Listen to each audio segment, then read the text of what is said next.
kayo po ang tatanungin mga babayan, payag po ba kayo o sang-ayon ba kayo na sampahan ng kasong plunder at graft etong si Sara Duterte at mahatulan, no? Mahatulan po ng makulong mga babayan?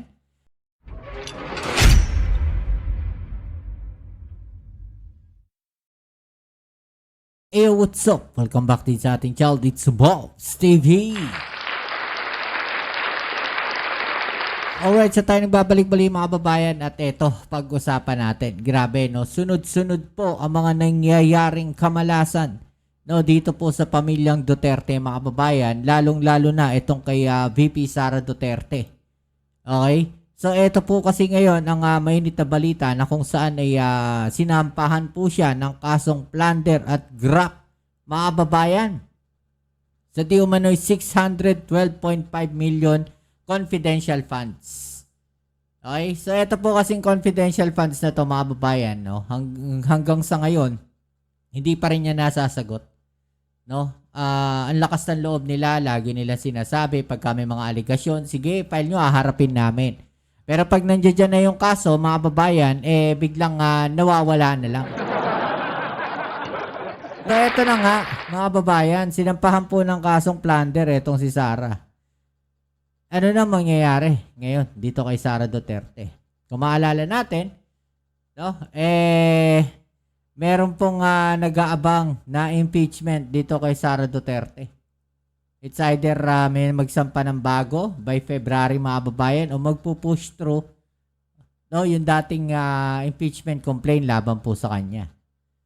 Okay, so eto pa po yung isang problema niya ngayon. Etong plunder case, mga babayan. At talaga ng mga napakarami na po, no, nang nangyayari dito kay Sara Duterte. Mga babayan, nakakarma na ba itong pamilya na to? No, kasi etong si Pulong Duterte, no, isa pa rin to. Aalis ng bansa. Bakit kaya? No, marami nagtatanong Bakit kaya eeskapo o aalis etong si Pulong Duterte? Masyadong matagal. Nakakapagtaka, mga babayan. 2 buwan, mawawala si Pulong Duterte, mga babayan. Diba?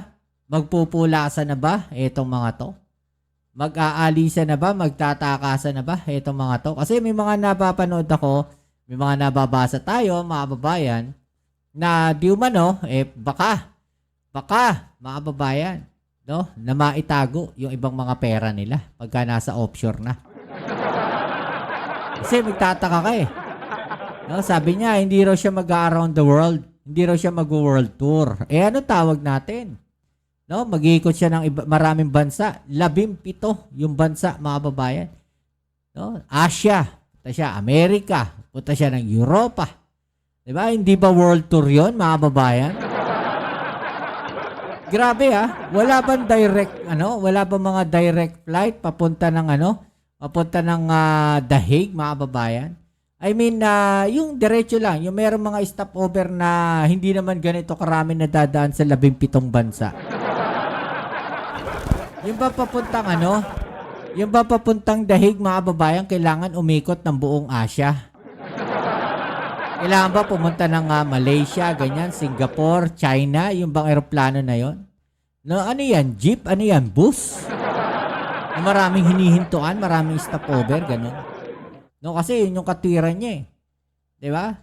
Anyway, pag-usapan natin yan doon sa isang video natin, mga babayan. Abangan nyo po, no? Kaya sabi ko lagi, i-click nyo po yung notification bell para ma-update kayo pag may mga latest video uploads natin.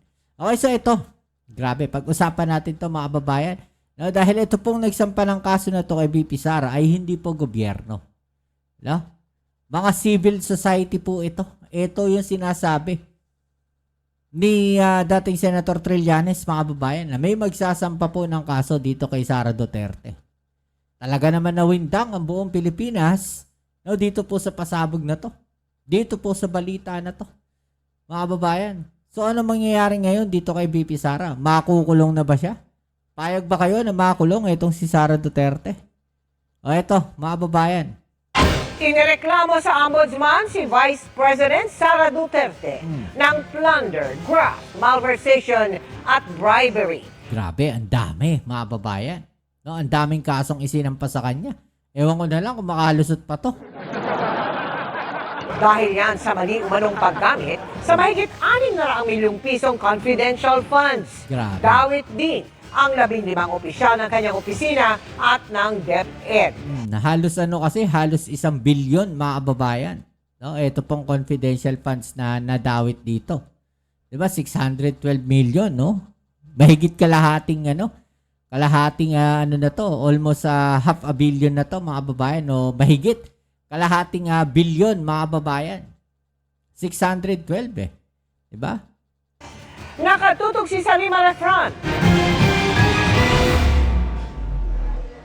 Grabe, ganun karami pala yun, no? Ilan? 1, 2, 3, 4, 5, 2, 4, 6, 8, 10, 12, 14, 16, 18. Grabe.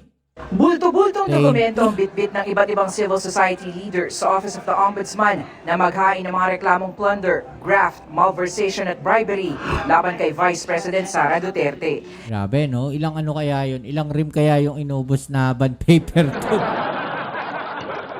Inireklamo rin ang 15 opisyal ng Office of the Vice President at DepEd na minsang pinamunuan ni Duterte. Kaugnay yan ang umano'y maling paggamit sa 612.5 million pesos na halaga ng confidential funds ng OVP at DepEd.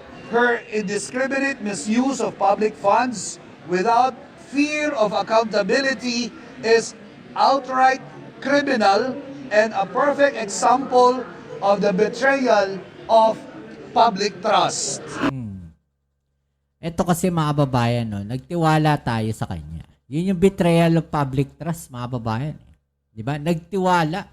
No? Ibig sabihin, nagbetray ka.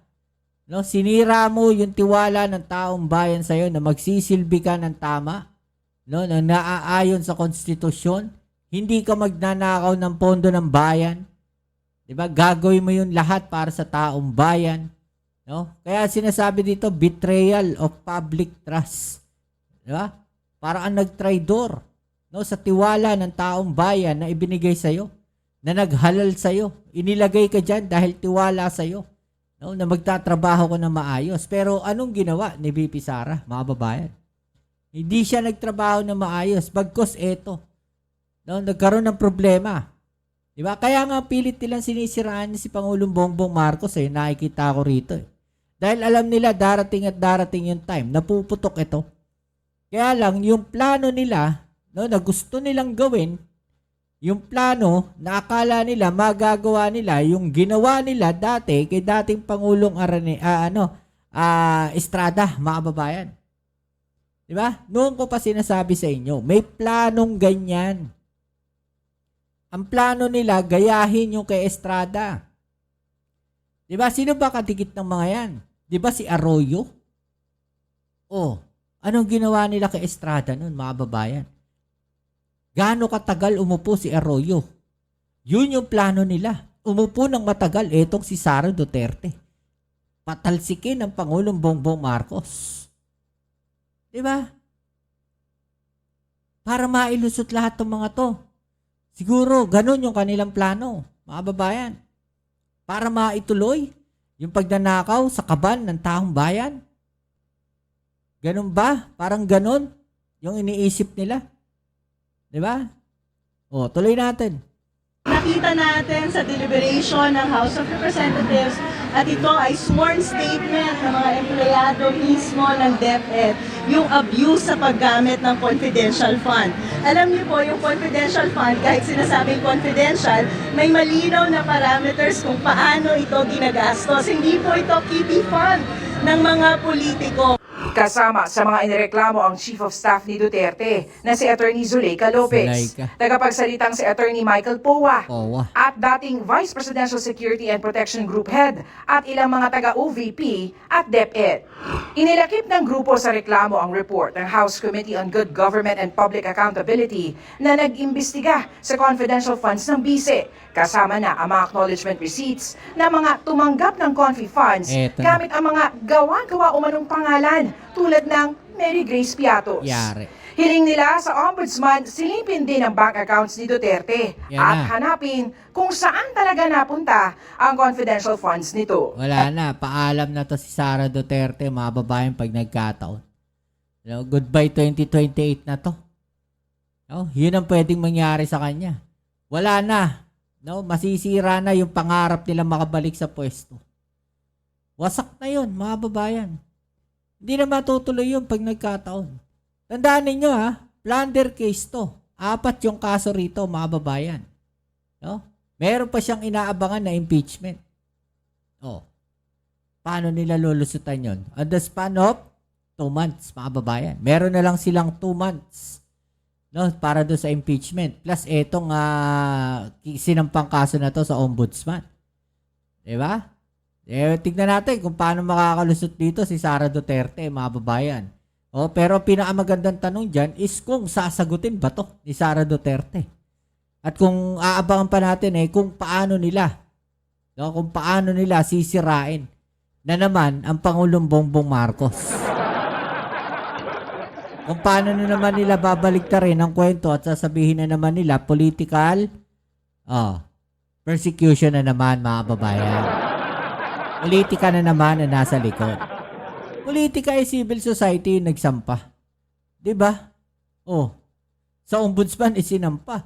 Hindi naman yung ombudsman mismo ang nagsampa, mga babayan. Importante yan kasi dyan mo makikita yung flow of money. Yan ang mag-establish ng kaso ng plunder. Paano siya nakikinabang sa mga pondo na dumaloy sa bank account si VP Sara. So magandang magkaroon ng disclosure mula sa Anti-Money Laundering Council. Galit po tayo sa nanggagamit. Galit po tayo sa kasinungalingan. Galit tayo sa nagbabaluktot ng katotohanan. Walang politika dito. Isa sa ilalim ng ombudsman sa evaluation ng reklamo bago isalang sa fact-finding investigation. Kinukuha pa ng GMA Integrated Nako. News ang panig ni Vice President Duterte at iba pang inireklamo. Para sa GMA Okay, so yan, mga kababayan, Ang tanong kasi dyan is kung sasagutin ba yan ni Sara. Diba? Baka eto na naman tayo sa bring it on. Tapos pag nandiyan dyan na, wala na. Pag nandiyan dyan na, wala na. Diba? Hindi na sila haharap. Hindi na nila sasagutin na maayos. Tatabunan na naman nila ng ibang issue. Sisirain na naman yung Pangulong Bongbong Marcos. Ibabalik na naman nila yung atensyon sa Pangulong Bongbong Marcos. Gagawa na naman sila ng issue. Hahanap na naman sila ng pwede nilang ibato sa Pangulo para malihis yung atensyon ng taong bayan. Ang problema, matalino na ang mga Pilipino ngayon. Nakikita na nila kung ano yung mga nangyayari. Diba? Yun ang problema ngayon. May dagdag na natin to, mga babayan. Ilang grupo ang nagsama-sama para maghain ng kaso laban kay Vice President Sara Duterte sa Office of the Ombudsman. Para sa update, magbabalita live mula sa Quezon City, si Mobile Journal Arles de los Santos. Sa Arles, ano ang isinampang reklamo kay VP Sara Duterte at ano ang basihan nito?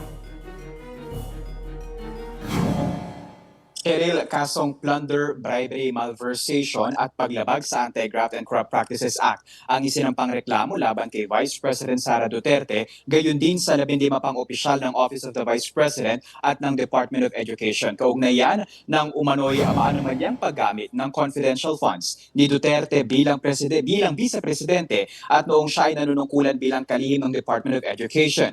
Ayon sa mga complainant, ang 612.5 billion pesos confidential funds ay umano'y diverted, misused at concealed dahilan para isampa ang kaukulang mga kaso kasama na ang culpable violation ng konstitusyon at betrayal of public trust. Bisa rin umano ang nagpasimuno at magpatupad ng umano'y parallel at identical scheme sa paggamit at pagtago ng confidential funds ng OVP at DepEd. Mayroon din daw mga cash advances na iniabot sa AFP officers na si VP Sara rin ang pumili kahit wala umantong itong legal na otoridad para tumanggap ng government funds. Gayon din ang anilay kaduda-duda at kulang-kulang at mga tila inimbentong mga resibo lamang kung saan nga lumutang ang pangalang Mary Grace Piatos. Ayan. At matatandaan din Diba? na 1,992 na pangalan na nakatanggap ng confidential funds ng Office of the Vice President. 1,322 sa mga ito ang umano'y walang record ng kapanganakan sa Philippine Statistics Yan na Authority. nga. Di ba? Iba-iba yung pangalan, mga kababayan. Nahalatang inimbento lang. Di ba? Ikaw ba naman makakita ka Mary Grace Piatos? So, may kapangalan pa na yan, no? Marian Rivera, mga kababayan. May joke mo pa. Di ba? Tapos kamukat-mukat mo, wala pala mga birth certificate.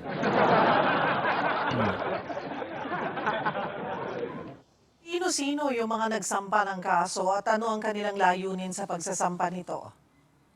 Cheryl, so ito ay mga bahagi no ng civil society members and organizations no, pati ilang mga religious groups kasama na diyan. Si Father Flavio Villanueva no na nanawagan sa Office of the Ombudsman na tutuldukan na nga no ang umano'y mockery ng Vice Presidente no sa transparency ng Tama. pamahalaan. Ang sa gayon Tama. daw ay mapanagot ito no at bigyang paliwanag kung paano nga ba ginamit talaga itong confidential funds.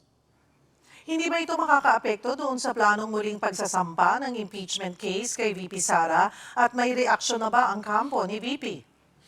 Sa ngayon, Cheryl, ay wala pang reaksyon no, ang kampo ni Vice President Sara Duterte pero hindi raw ito makakaapekto no, doon sa impeachment case no, na ngayon ay naka-archive at meron pang apela sa Supreme Court. At iba pa rin yung pinag-uusapan dito yung plano na muling pag-file ng impeachment case sa pagpasok ng 2026. Ito ay dito, ombudsman mismo ang sisilip dito no, ng kaso na ito at kanina nga ay nakita natin yung bundok no, ilang mga pile na mga papel na ipinasa dito bilang kanilang mga ebidensya.